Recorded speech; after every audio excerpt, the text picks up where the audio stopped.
I still remember that night like it happened yesterday. The rain had been falling for hours, tapping against the window of my hotel room. I was half asleep when I heard a knock at my door. Sharp, urgent, and wrong for that hour. It was 3 a.m. I hesitated, my heart already racing, before I opened the door a few inches. The night manager stood there, pale and nervous. He said quietly, "Ma'am, who's staying in room 208 with you?"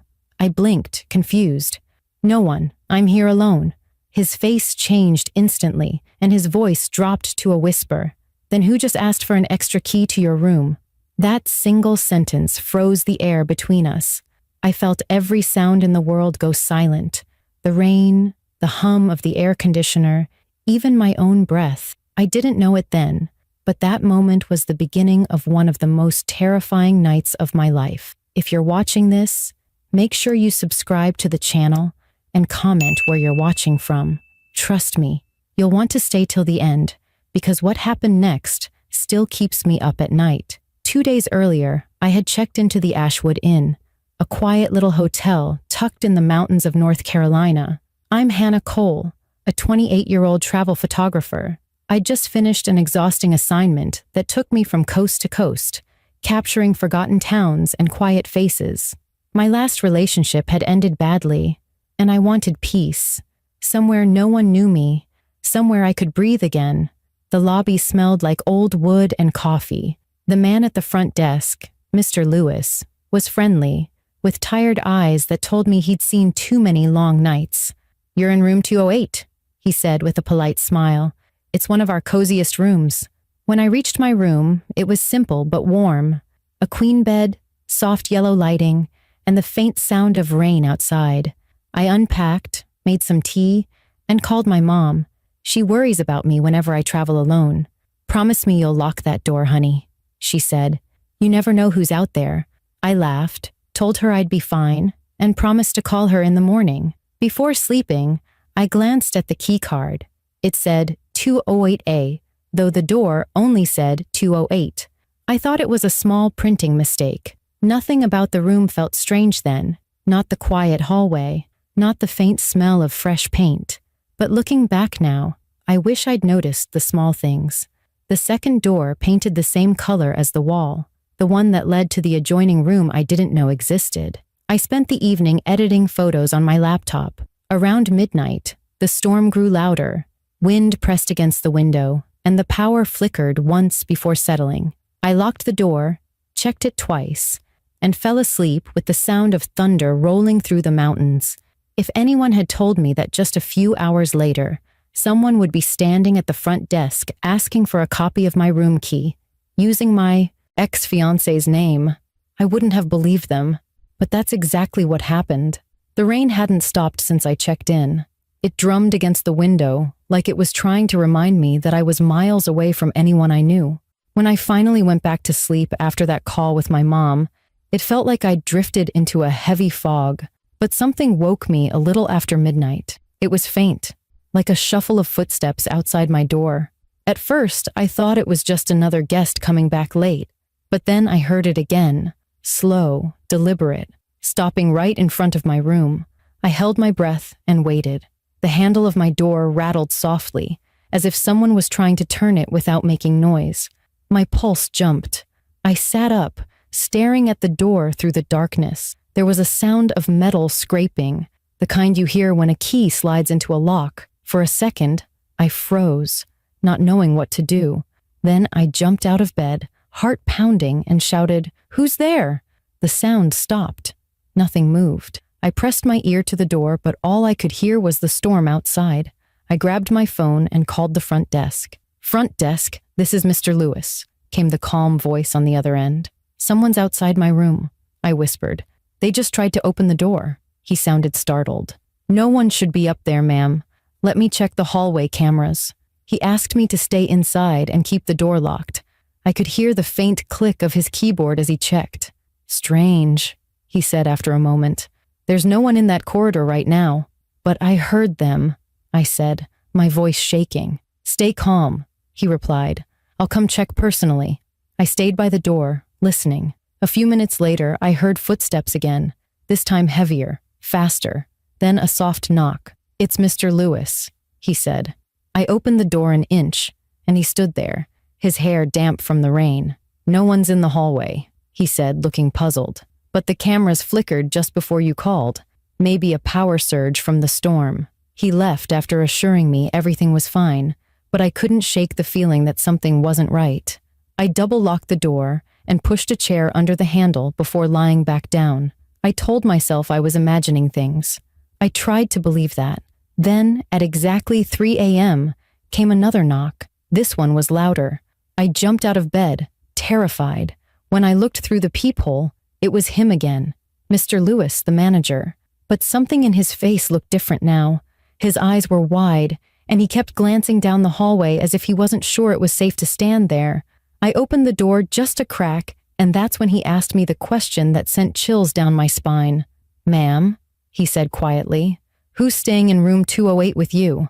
I frowned, thinking I misheard. "No one. I'm here alone." His face went pale. He took a step closer and lowered his voice.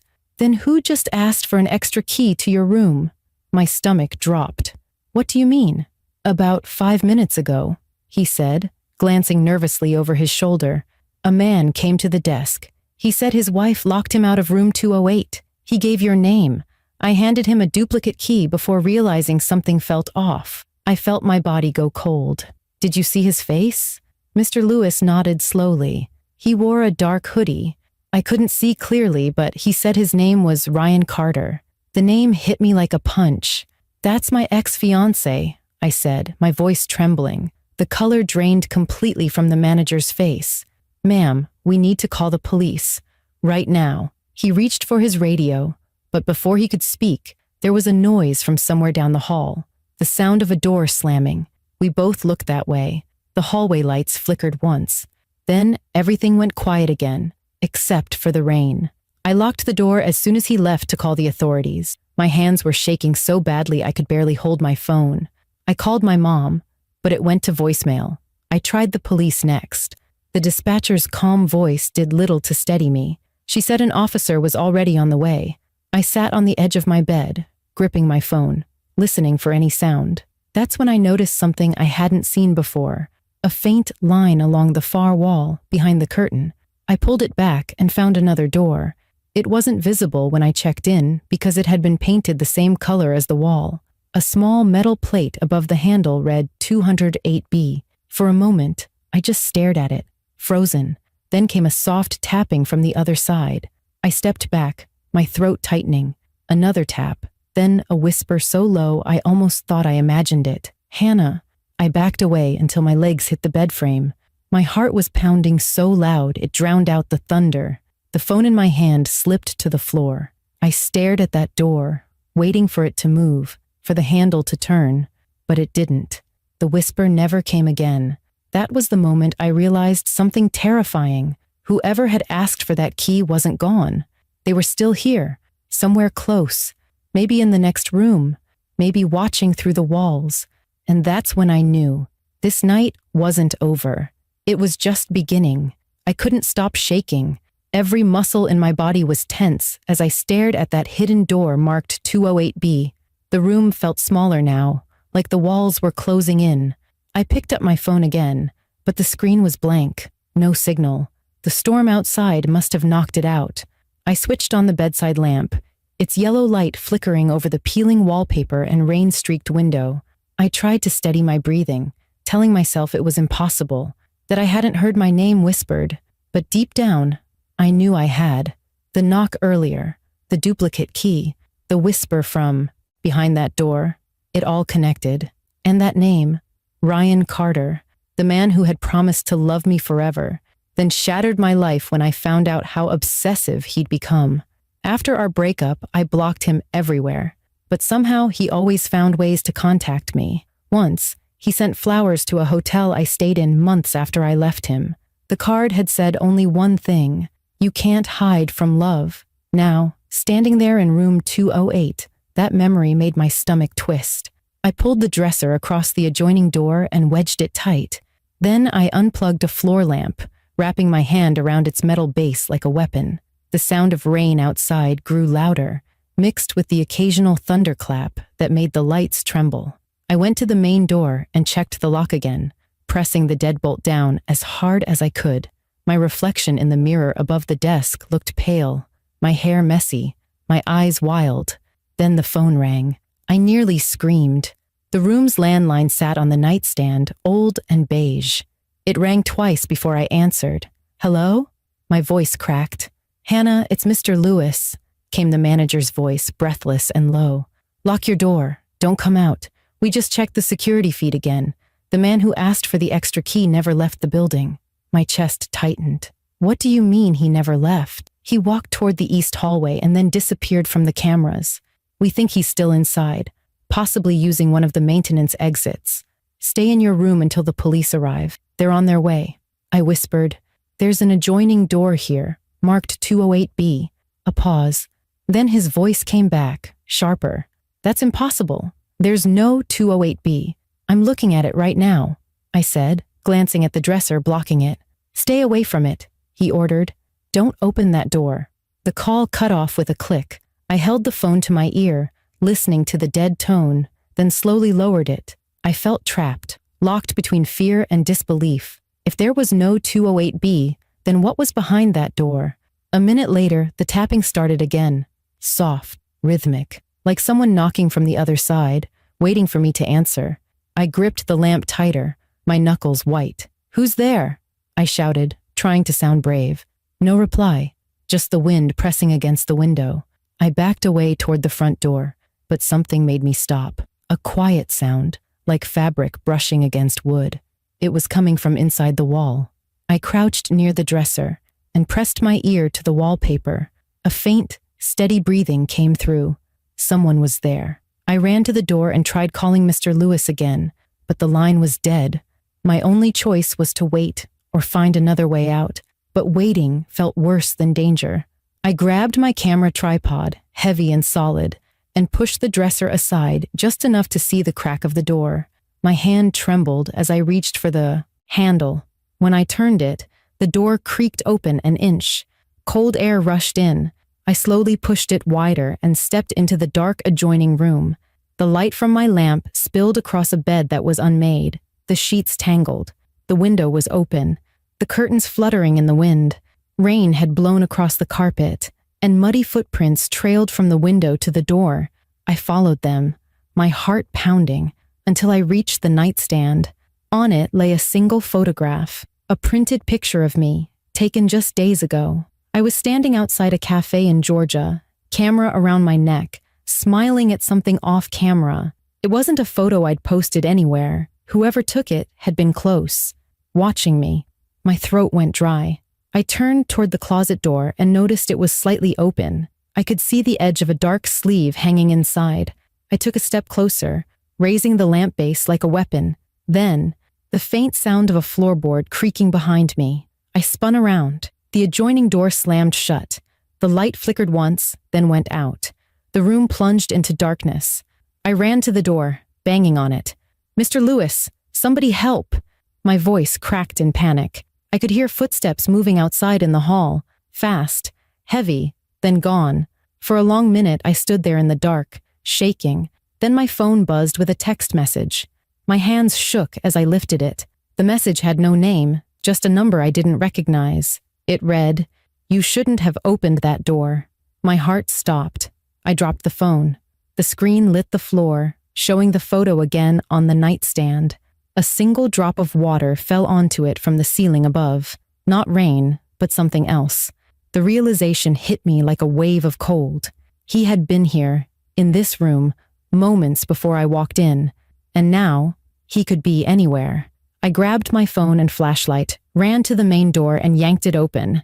But the hallway was empty. Only the echo of rain and distant thunder followed me. That was when I understood. This wasn't just a mistake or a bad dream. Someone had been planning this, watching me, waiting for the exact moment I'd be alone in that hotel. And tonight, they finally found me. I ran down the hallway barefoot, my heart hammering so loud it felt like it echoed through the entire floor. The emergency lights cast everything in a pale red glow, giving the empty corridor a dreamlike horror. I didn't stop until I reached the front desk, breathless and drenched in sweat. Mr. Lewis looked up from the computer, startled. "Miss Cole? What happened?" he asked. "He's here," I gasped. "The man who asked for the key. He's inside the hotel." His face went still. Without another word, he locked the front door, pulled out his phone, and called the police again. "They should have been here by now," he muttered, pacing nervously. The storm outside roared against the glass, wind pushing rain in sharp sheets. The lights flickered once more, then stabilized. When I tried to explain what I'd seen in room 208B, he frowned. "There isn't a 208B, he said again. "We've never had adjoining rooms on that floor." "I was just in it," I shouted, desperate. There was an open window, footprints, and a photo of me on the nightstand. He stared at me, torn between disbelief and fear. "Show me," he finally said. We took the stairs back up together. The hallway was quiet except for the creak of old wood beneath our feet. When we reached room 208, I hesitated before sliding the key card in. The light turned green. I pushed open the door. The room looked normal, too normal. The bed was made, the lamp glowing softly, everything in its place. "The dresser," I said quickly. "There's a door behind it." Mr. Lewis helped me shove it aside. My heart sank. The wall was smooth. No hinges, no handle, just faded wallpaper and a faint outline where a seam might have been. "I swear it was here," I said, trembling. Mr. Lewis looked around the room carefully, then pulled out his phone again. "Let's check the security feed. Maybe we can see what happened." We went downstairs to the back office, where an old monitor displayed black and white footage from the hotel cameras. He rewound to earlier that night, around 2:57 a.m. There, on the screen, I saw it. A figure in a dark hoodie walking toward the front desk. The person moved slowly, head down. Mr. Lewis's own voice played faintly through the feed. "Need help, sir?" The man said something inaudible, then signed a name in the guest log. "Zoom in," I said. He did. The name was written clearly. Ryan Carter. My throat tightened. "That's him," I whispered. The footage showed the man taking a key card, turning toward the hallway, and walking out of frame.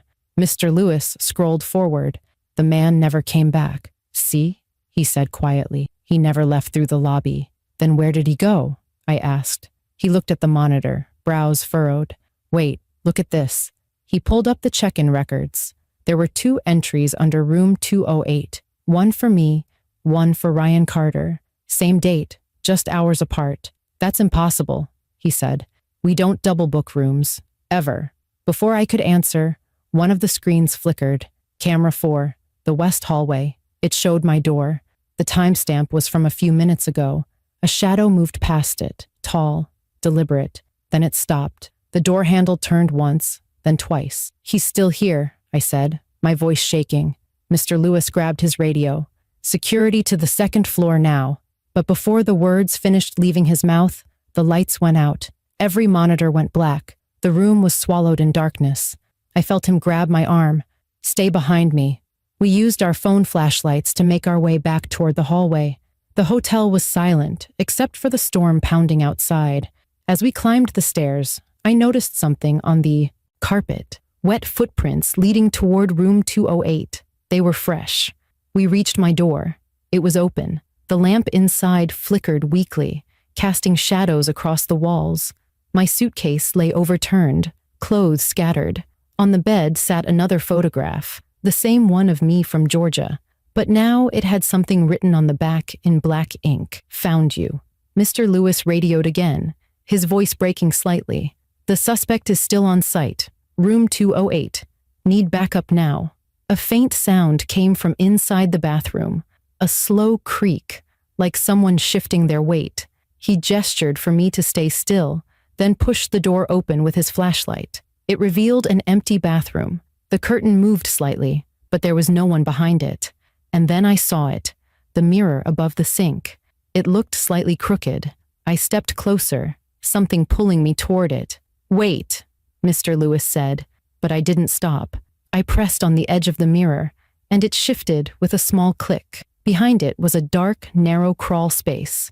The smell hit first, damp, stale, and metallic. I shone the flashlight inside. Old insulation hung loose, and scattered on the floor were scraps of paper, an empty water bottle, and my missing photo albums, the ones I thought I'd lost after the breakup. My fingers trembled as I picked one up. Every photo was of me, some from years ago, others from trips I'd taken recently. Someone had been collecting them. Mr. Lewis's voice was low. He was living in the walls. I turned to look at him, fear flooding every inch of me. You mean he nodded slowly. He must have gotten inside weeks ago. We thought those crawl spaces were sealed. Before I could say another word, a loud bang echoed from somewhere down the hall. We both froze. The police sirens grew louder outside, flashing blue and red through the rain-streaked windows. Mr. Lewis ran to open the lobby door. I stayed back, staring at the open crawl space, half expecting to see a shadow move inside it. But there was nothing, just silence. When the police arrived, they searched every floor, every hidden passage. No one was found. The crawl space led to an old maintenance shaft that exited behind the hotel. It was empty. Wet footprints led out into the storm and vanished. Standing there with the police, drenched and shaking, I realized the horrifying truth. Ryan had been watching me for days, maybe weeks, waiting for the right moment. He'd known exactly where I was. And even now, somewhere out there, he might still be watching. That night, Room 208 was sealed off, and I never went back. The next morning, sunlight crept through the rain clouds, pale and cold, like it didn't belong to the same world that had terrified me hours before. Police cars still lined the parking lot of the Ashwood Inn. Officers moved quietly between rooms, marking off areas with yellow tape. The once peaceful mountain hotel now looked like the set of a crime scene. I sat in the lobby wrapped in a blanket, hands trembling around a cup of untouched coffee. My reflection in the glass door looked like someone else, pale, hollow-eyed, and broken open from the inside. Detective Hayes, a tall woman with sharp eyes, sat across from me. She had been kind, but there was no comfort in her calm voice. "We've reviewed the footage again," she said. The man entered through a maintenance door connected to an old service tunnel. It hadn't been used in years. "We believe he was hiding there before you checked in." I felt my stomach twist. "So he was already inside the walls?" Hayes nodded slowly. "He must have been watching you from one of the crawl spaces. When the storm knocked out the power, he made his move. We're still searching the area, but there's no sign of him." I stared at the floor. It didn't make sense. The key, the fake booking, the photos of me. Every piece pointed to someone who knew me too well, who knew how to make fear feel personal. "How did he even find me?" I whispered. The detective hesitated, then pulled a small plastic bag from her coat. Inside was a phone, water damaged, but still recognizable. "We found this in the crawl space," she said. "The last number he searched was yours." I couldn't speak. I didn't need to see the contact name to know it was Ryan's. The realization hit me like a wave of sickness. He hadn't just stumbled across me. He had followed me, tracked every move since the day I left him. Later, I was escorted to my room to collect my things. I hesitated at the door of 208, feeling my chest tighten at the sight of it. The yellow police tape stretched across the handle like a scar. Inside, the room looked smaller than before, emptier, stripped of its illusion of safety. The walls felt too thin now, the air too still. Every corner held the memory of footsteps, whispers, and shadows.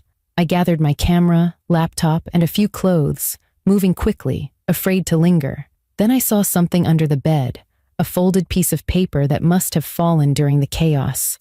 I reached for it with shaking hands.